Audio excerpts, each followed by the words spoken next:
យើងមករៀនបំបែកវិញ្ញាណការ៉ានបន្តទៅទៀតពាក្យនេះយើងអានថាស្មារតីម៉ាន់ណាដោយសារវាសដាក់ជើងម៉ូហើយដាក់ស្រៈឬអញ្ចឹងយើងពិបាកនៅក្នុងការអានបញ្ចេញសំឡេងវាអឺស្មាស្មារឹណាស្មា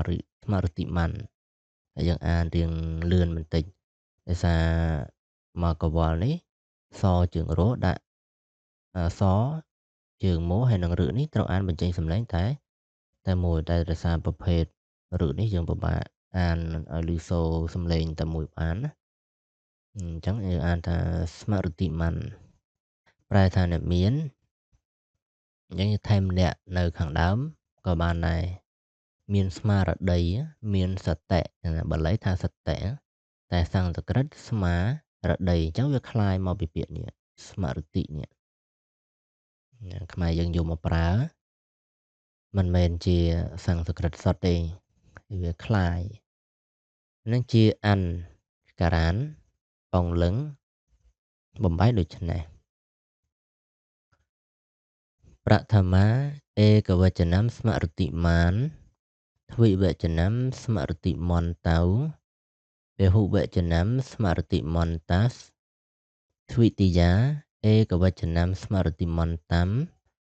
ទ្វិវចនំស្មារតីមន្តៅពហុវចនំស្មារតីមតាស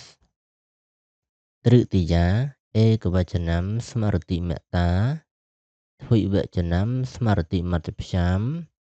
ពហុវចនំស្មារតីមត្តភិសចតុរធិឯកវចនំស្មារតីមតេទ្វិវចនំស្មារតីមត្តព្យាមពហុវចនំស្មារតីមត្តព្យាសបញ្ចមីឯកវចនំស្មារតីមតាស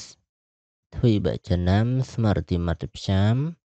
ពហុវចនំស្មារតីមត្តព្យាសសស្ធីឯកវចនំស្មារតីមតាសទ្វិវចនំស្មារតីមតោស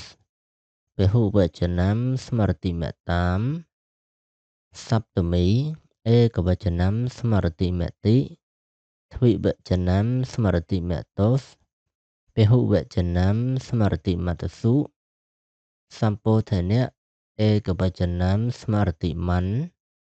ទ្វិវចនំស្មារតីមន្តៅ